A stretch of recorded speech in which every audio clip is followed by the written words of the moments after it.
إن الحمد لله نحمده ونستعينه ونستغفره ونعوذ بالله من شرور أنفسنا ومن سيئات أعمالنا من يهده الله فلا مضل له ومن يضلل فلا هادي له وأشهد أن لا إله إلا الله وحده لا شريك له وأشهد أن محمدا عبده ورسوله الذي لا نبي بعده.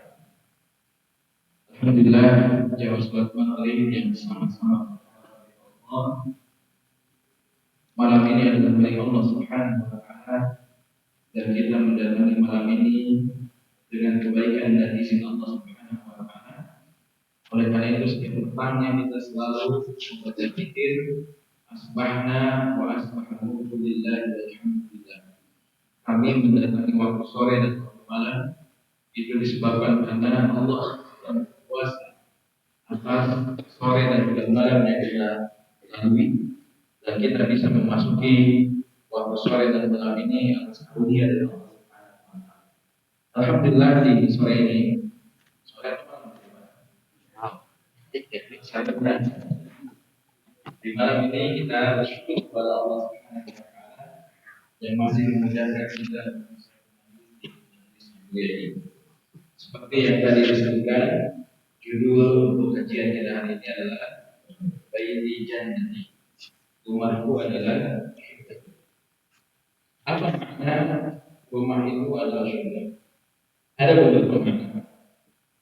Yang pertama adalah rumahku surga adalah maknanya rumah yang kita tinggali, baik itu rumah yang ada tangganya yang tidak ada tangganya, disebutkan sebagai rumah yang ada ataupun tidak ada tangga di rumah disebutkan apa?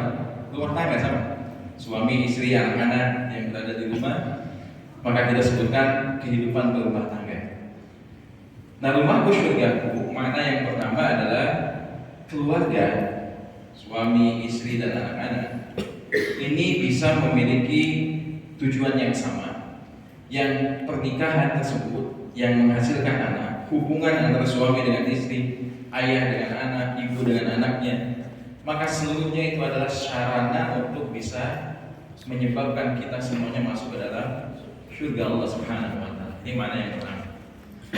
Mana yang kedua adalah rumah itu adalah rumah yang, kalau surga bayangannya apa? Menyenangkan, nyaman, dihuni oleh bidadari-bidadari yang cantik, begitu kan? Makanannya enak, minumannya nikmat, dan kita merindukan untuk bisa masuk ke dalam surga. Sudahkah rumah itu seperti itu? Rumah kita seperti itu atau tidak? Di dalamnya ada bidadari? Ada, tapi jarang dandan. Ada makanan di dalamnya? Ada. Nah, kalau ketika kita tidak berada di rumah, dan kita merindukan untuk segera datang ke rumah. Jadi datang ke rumah itu sesuatu yang diidam-idamkan ketika bekerja dari pagi sampai sore. Maka ketika sore tiba, waktunya pulang, semangat untuk datang ke rumah. Jadi salah satu contoh berarti rumahnya rumah yang diidamkan olehnya. Tapi sayangnya Pak, sebagian orang tidak begitu. Ketika dia pergi kerja semangat, pas pulang lagi. Mau ketemu lagi sama orang yang tidak pernah berhenti untuk ngomel-ngomel. Berarti kalau begitu bukan rumah itu belum menjadi surga. Nah, rumah tangga, Bapak dan Ibu sekalian, ada yang rumah tangga memang visi misinya dan juga lingkungannya seperti surga, nyaman. Ada juga rumah yang tidak seperti surga. Kalau tidak seperti surga, berarti apa? Singa neraka. Balik Korea, senang untuk lembur, pulangnya malam aja. Kalau semua orang sudah tidur baru saya pulang. Itu bahaya kalau sudah begitu. Maka kalau kita lihat, kenapa sih sebuah rumah tangga itu bisa menjadi rumah tangga serasa seperti di surga dunia? Kalau kita lihat, jamaah sekalian, suami dengan istri ini menjadi orang yang berpengaruh terhadap kondisi lingkungan yang ada di rumah. Kalau kita lihat tipe-tipe suami istri, ada nggak suami istri yang tipe-tipenya keduanya itu orang yang durhaka kepada Allah? Ada atau tidak? Ada. seperti suaminya bernama Abu Lahab, istrinya bernama Ummu Jamil. Abu Lahab dan Ummu Jamil, bayangkan Pak, Abu Lahab itu wajahnya disebutkan lahab. Kenapa disebutkan lahab? Menyala-nyala. Itu karena wajahnya itu berseri-seri, ganteng. Karena kalau kita lihat dalam beberapa riwayat, Abu Lahab itu memiliki wajah yang sangat ganteng. Istrinya bernama Ummu Jamil, dinamai Ummu Jamil kenapa? Induknya atau ibunya kecantikan. Kalau ibunya kecantikan berarti gelis-gelis. Suaminya ganteng, istrinya cantik. Tapi saya kegantengan dan kecantikannya tidak menyebabkan rumah tangganya bisa menghantarkan kepada surga. Tapi dua-duanya malah durhaka kepada Allah. Dan bahkan para ulama mengatakan yang berkaitan dengan Abu Lahab dan Ummu Jamil itu dalam surat apa? Surat Al-Lahab. Dan surat Al-Lahab adalah mukjizat yang Allah turunkan yang menunjukkan kalau Nabi SAW mendapatkan Quran itu betul-betul datang dari Allah. Kenapa demikian? Kapan turunnya surat Al-Lahab? Ketika awal kali Nabi SAW dakwah secara terang-terangan. Ketika itu Nabi naik ke atas bukit, kemudian memanggil kabilah-kabilah yang ada di situ, berkumpullah orang-orang. Karena zaman dulu kalau mau pengumuman itu nggak pakai mikrofon. Naik ke atas bukit, dipanggil semua kabilah, ngumpullah di situ, baru disampaikan pengumuman. Nah, Nabi SAW mengumumkan dengan perandaian. Beliau menyebutkan begini: saya berada di atas bukit dan saya melihat ke sesuatu yang ada di belakang bukit ini. Sedangkan kalian berada di kaki bukit, nggak bisa melihat apa yang ada di belakang bukit ini. Kalau seandainya saya kabarkan di belakang sini ada musuh yang siap menyerang kita, apakah kalian akan percaya? Maka apa yang dikatakan oleh orang kafir Quraisy? Mereka mengatakan iya, saya akan percaya karena saya tidak pernah mendengar satu ucapanmu yang mengandung kedustaan. Karena Nabi dikenal dengan Al-Amin, jujur. Kemudian setelah itu Nabi mengabarkan, sesungguhnya saya adalah seorang Nabi yang diutus oleh Allah dan mengabarkan kepada kalian tentang agama Allah. Apa yang dikatakan oleh orang kafir Quraisy? Mereka menolaknya, bahkan Abu Lahab pada saat itu dia mengatakan apa? Tabban laka ya Muhammad, alihada jama'atana. Maka celakalah wahai Muhammad, untuk inikah kami dikumpulkan olehmu? Apakah untuk omong kosong seperti ini kami dikumpulkan olehmu? Maka pamannya Abu Lahab adalah pamannya Nabi SAW. Dia mengatakan tabban laka ya Muhammad, celakalah wahai Muhammad. Maka pada saat itu kemudian Allah menurunkan surat Al-Lahab yang menjawab ketika Abu Lahab mencela Nabi Muhammad SAW, dibela oleh Allah Subhanahu Wa Taala. Bagaimana ayatnya? Tabbat yada Abi Lahab wa tab. Yang celaka siapa? Abu Lahab, bukan Nabi SAW. Ma'aghna anhu maluhu wa ma kasab. Tidak akan bermanfaat baginya harta yang dia kumpulkan dan tidak bermanfaat baginya keturunannya. Harta dan keturunannya tidak akan bermanfaat baginya. Sampai ketika Allah Subhanahu wa taala berfirman di ayat ini, wa imra'atuhu hammalatal hatab, dan istrinya yang membawa kayu bakar, fi jidha hablum min masad, dan di lehernya akan dikalungkan tali dari api neraka. Bayangkan Abu Lahabnya masih hidup, istrinya masih hidup, tapi Allah sudah mengabarkan mereka berdua akan masuk ke dalam neraka. Padahal ini di awal kali ketika dakwahnya Nabi SAW. Ternyata ketika Abu Lahab dan istrinya meninggal dalam keadaan Islam atau kafir? Dalam keadaan kafir. Padahal banyak orang yang pada saat itu memusuhi Islam kemudian masuk Islam. Di akhir hayatnya mereka masuk Islam. Dan kisahnya terlalu banyak. Kalau kita melihat misalkan salah satu di antara para sahabat yang dulunya memusuhi Islam. Siapa saja yang dulu memusuhi Islam kemudian menjadi orang yang masuk Islam? Siapa itu? Umar bin Khattab. Bagaimana Umar bin Khattab memusuhi Islam tapi akhirnya masuk Islam? Kemudian siapa lagi? Banyak orang-orang yang dulunya memusuhi Islam kemudian masuk Islam di akhir hayatnya. Tapi Abu Lahab tidak pernah sedikit pun dia masuk Islam. Ini menunjukkan kalau Allah menurunkan Quran dan ini adalah mukjizat. Benar-benar Allah mengabarkan masa depan. Dikabarkan kalau Abu Lahab dan istrinya masuk ke dalam neraka, padahal mereka masih hidup. Kalau ini bukan datang dari Allah, bisa saja Abu Lahab kan bertobat, bisa saja. Tapi Allah sudah mengetahui kalau Abu Lahab tidak akan bertobat dan menetapkan kalau dia termasuk orang yang akan masuk ke dalam neraka, dua-duanya istri dan suaminya. Nah, ini gambaran salah satu di antara rumah tangga, ada yang seperti rumah tangganya Abu Lahab. Dua-duanya durhaka, dua-duanya masuk ke dalam neraka. Dimana seperti itu? Insya Allah tidak ya. Insya Allah tidak. Jenis rumah tangga yang kedua. Rumah tangga yang kedua adalah suaminya saleh, istrinya durhaka.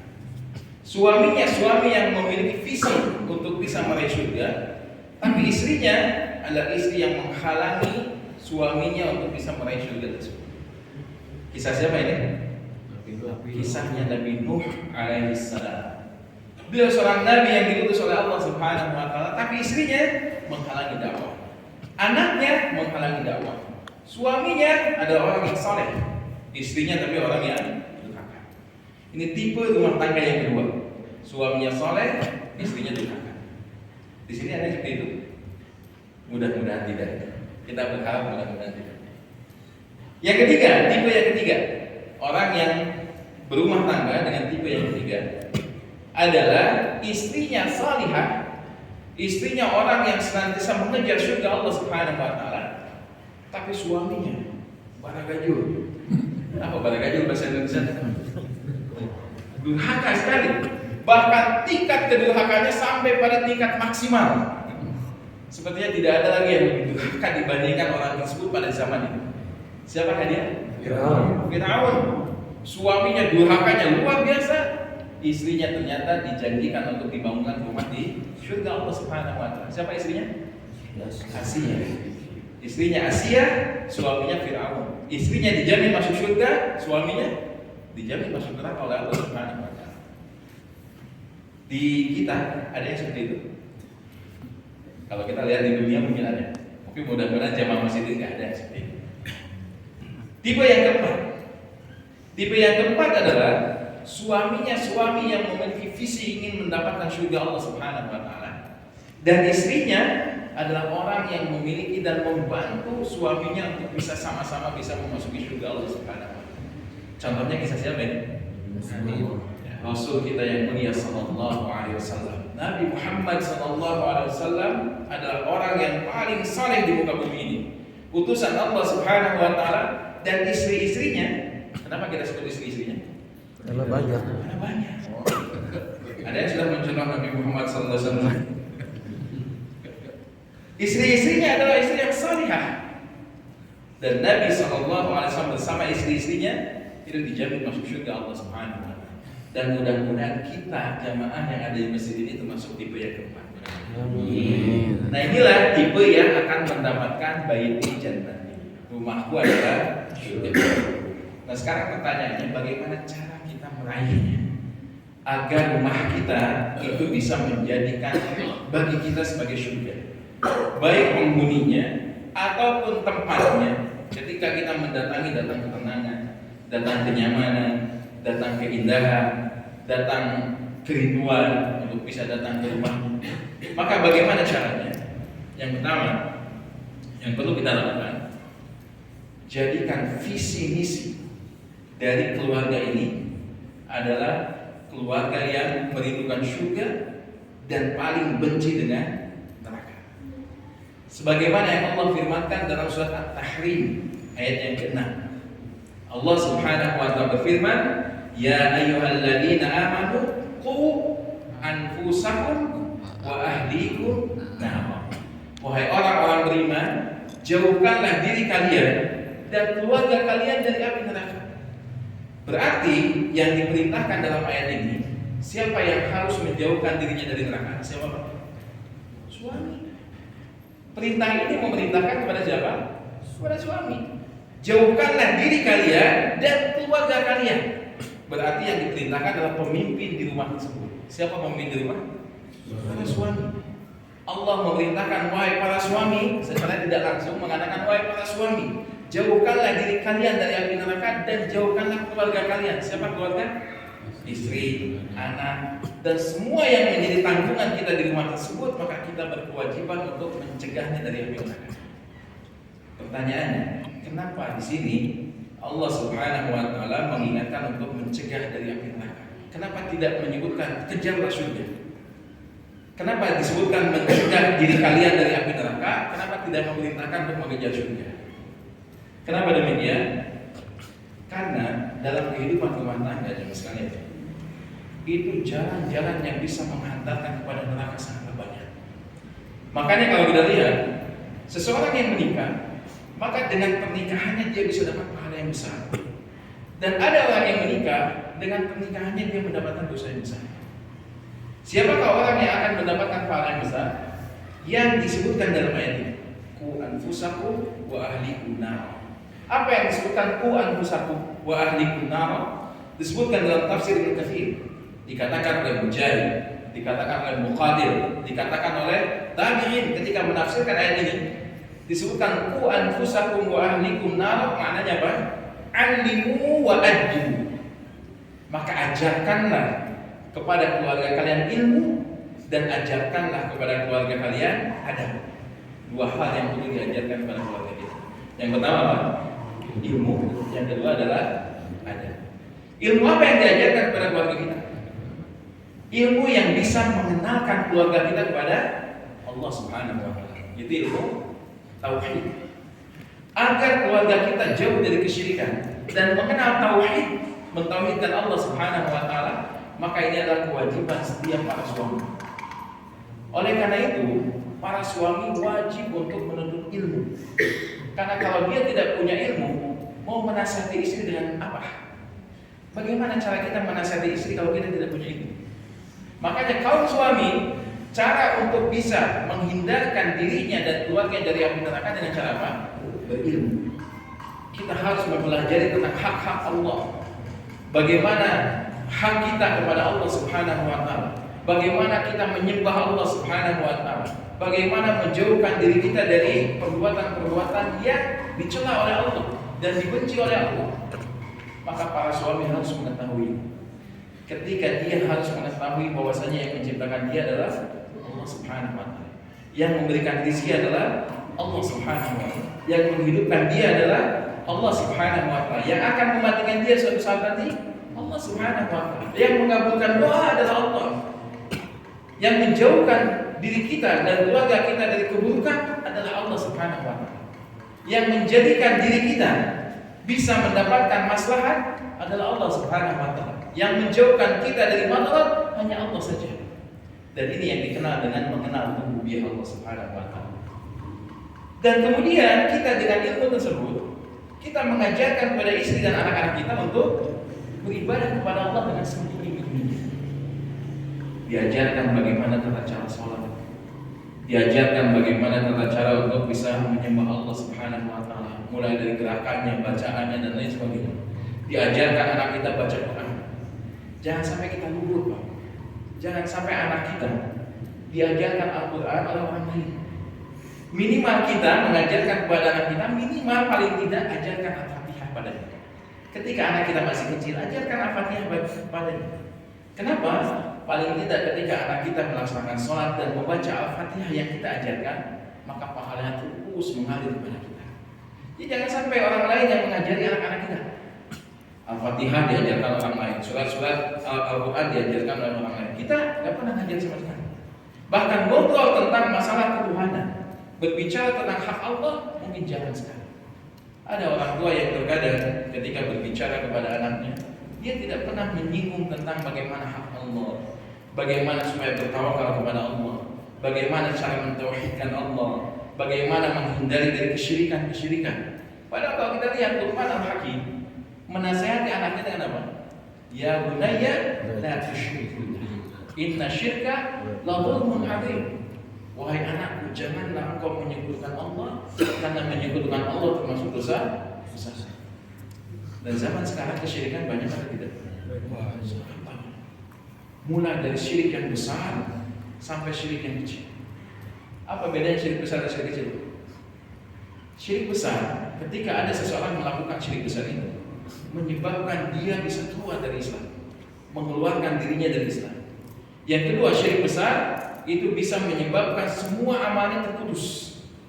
Kalau syirik kecil dilakukan tidak sampai keluar dari Islam, tapi dosanya dosa besar. Kemudian syirik kecil ketika dia berdosa, maka dosanya tersebut hanya berkaitan dengan amal yang dia lakukan pada saat itu, batal pahalanya. Tapi kalau syirik besar itu bisa menghapuskan semua pahala yang dia telah lakukan. Misal ada orang di usia 20 tahun, 30 tahun lalu melaksanakan sholat, menunaikan zakat, menunaikan ibadah haji. Semua amal dia lakukan. Tiba-tiba di akhir hayatnya, kemudian dia menyembah kepada selain Allah. Dia menyembah patung, menyembah berhala dan lain sebagainya. Maka dalam kondisi ini, maka otomatis amal sholat dia, zakat dia, saum dia, haji dia, maka terputus seluruhnya. Kenapa? Karena dia melakukan kesyirikan dengan syirik besar. Tapi kalau syirik besar mungkin kita bisa menghindar. Kenapa? Sangat jelas dan kentara sekali. Kalau syirik besar itu bersujud kepada patung, bersujud kepada batu, kepada pohon, meminta kepada jin. Dan jin di tempat kita ada yang terkenal. Yang di tempat kita yang terkenal jinnya laki-laki atau perempuan yang lebih terkenal? Perempuan lebih terkenal. Siapa itu? Anu ngagegeh pantai selatan. Nyerok Kidul terkenal di mana? Jin laki-laki ada yang terkenal tidak? Ayah sih. Genderuwo. Tapi lihat, orang-orang terkadang di pantai selatan mereka menyembelih kerbau, kemudian di kepalanya diambil simpan di nampan, kemudian dilarung di laut, diberikan persembahan untuk ratu pantai selatan dan sebagainya. Bukan ini kesyirikan besar. Maka para suami harus tahu kalau itu adalah perbuatan dosa besar. Tapi insya Allah kalau di kota kayaknya nggak terlalu banyak yang sebenarnya banyak. Di sini nggak ada gitu kan? Tapi kalau syirik kecil, kita nggak menjamin. Karena terlalu banyak syirik kecil yang bertebaran di masyarakat kita, dan mungkin bisa jadi kita salah satu pelakunya. Contoh misalnya, ketika di masyarakat kita, kemudian mendengar suara burung mencuing. Kenal burung mencuing Pak? Burung kedasi. Suaranya khas. Kalau kita mendengar suara burung itu, apa anggapan masyarakat? Ada yang meninggal. Padahal hubungannya maut dengan maut. Perasaan gak ada burung itu juga yang meninggal, ada aja yang meninggal. Dan terkadang burung itu bunyi di tempat kita gak ada juga yang meninggal. Makanya gak ada kaitannya ada burung dengan sesuatu seseorang dicabut nyawanya. Kelahiran dan dicabut nyawanya gak ada sama sekali kaitannya.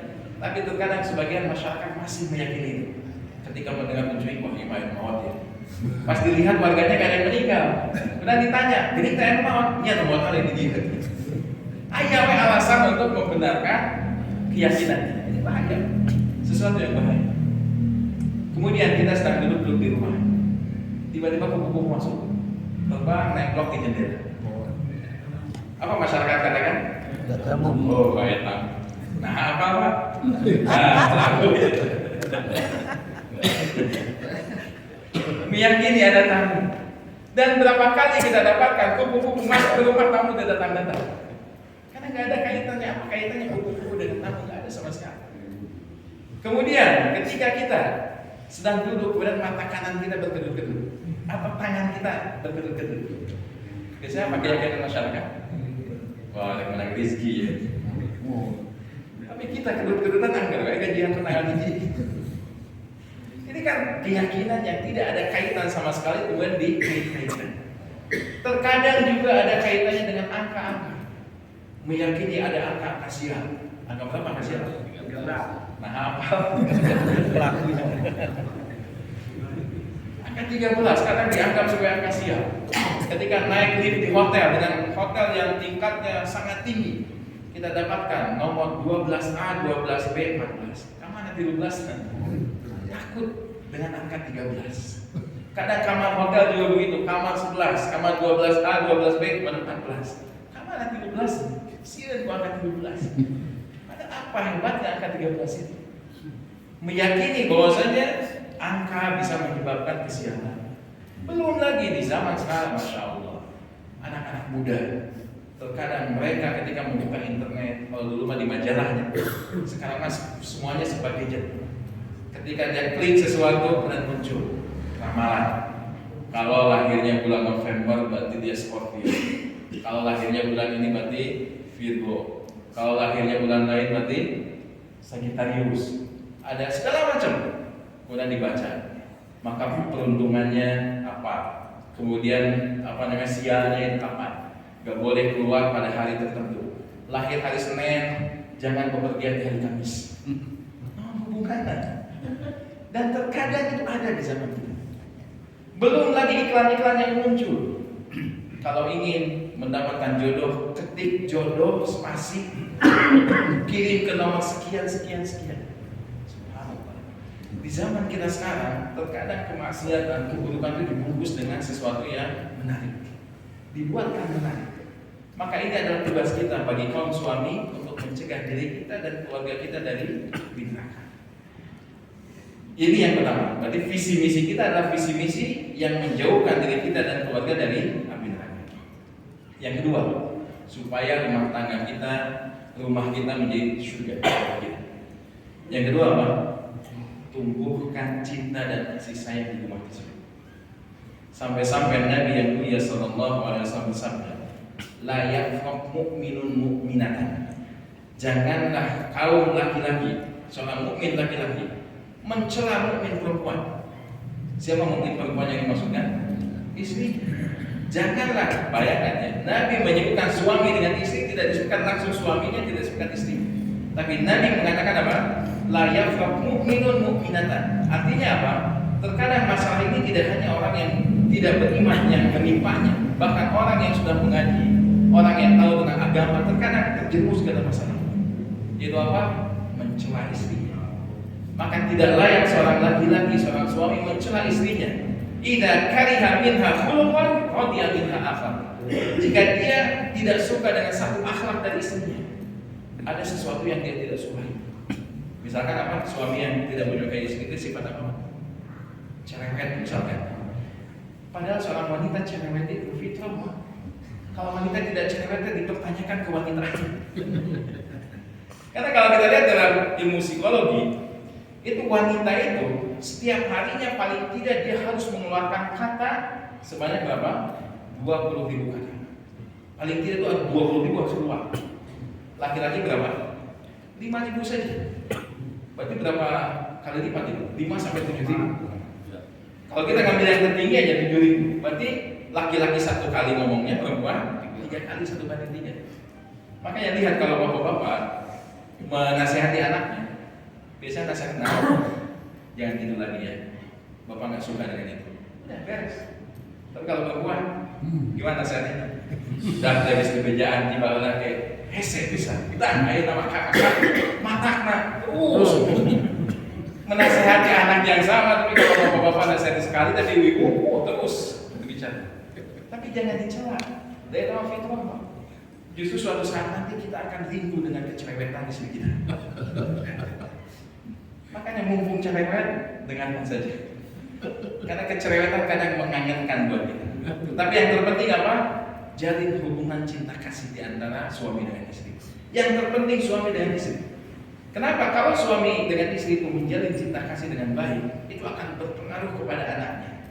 Bahkan kalau kita lihat dalam parenting, ada penelitian berkaitan dengan efek antara hubungan suami dengan istri terhadap anak. Jika suami dengan istri itu akur, saling mencintai satu dengan yang lain, saling menghargai satu dengan yang lain, maka anaknya 3 kali lipat akan mendapatkan sifat itu.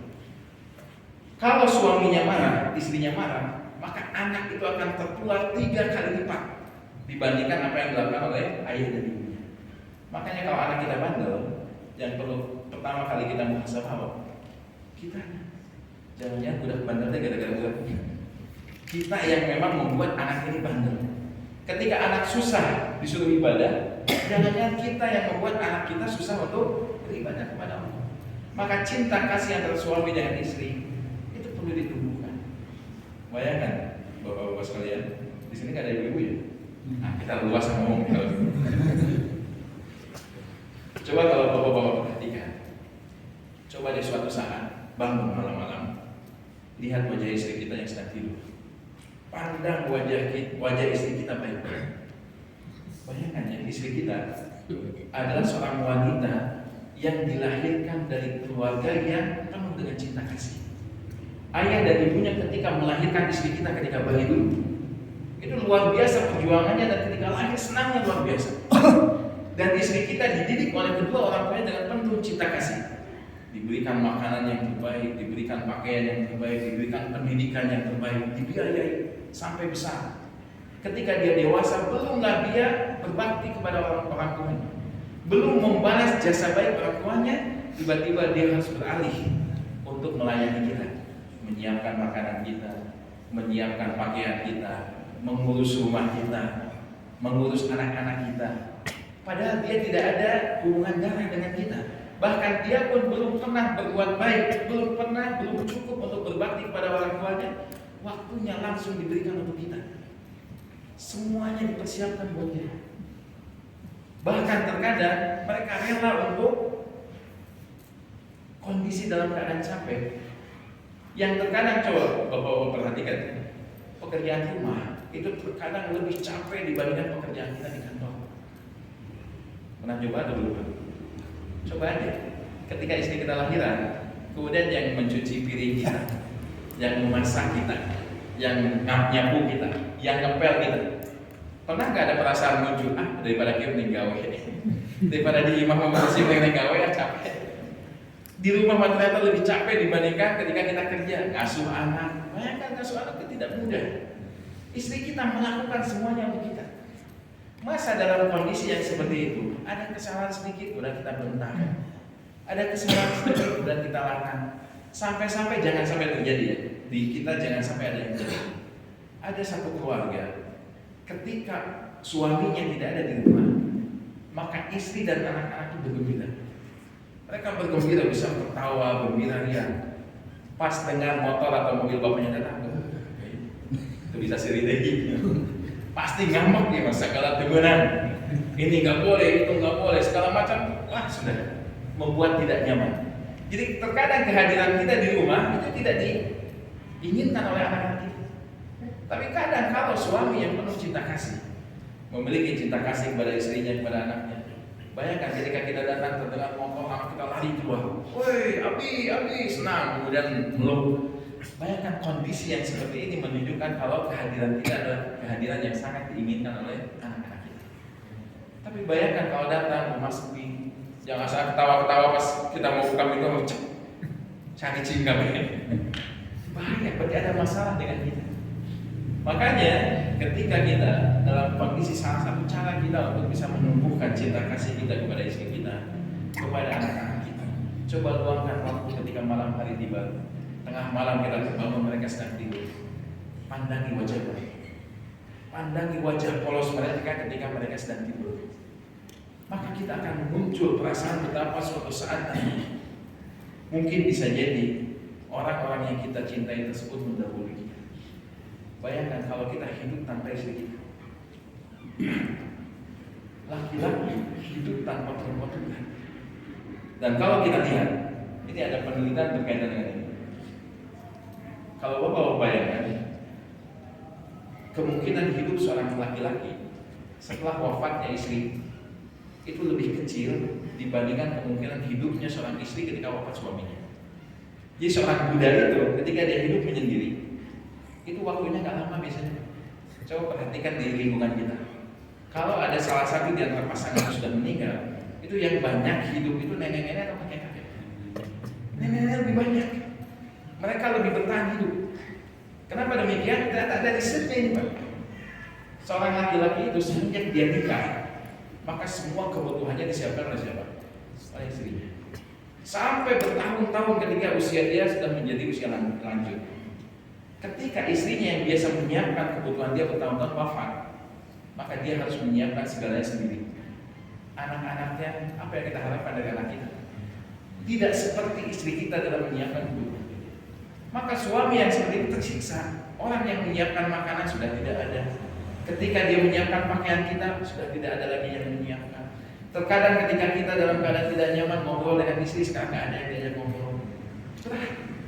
Kehidupan laki-laki tanpa istri itu berat. Kebalikannya beda. Seorang wanita tanpa suami berat atau ringan? Ringan.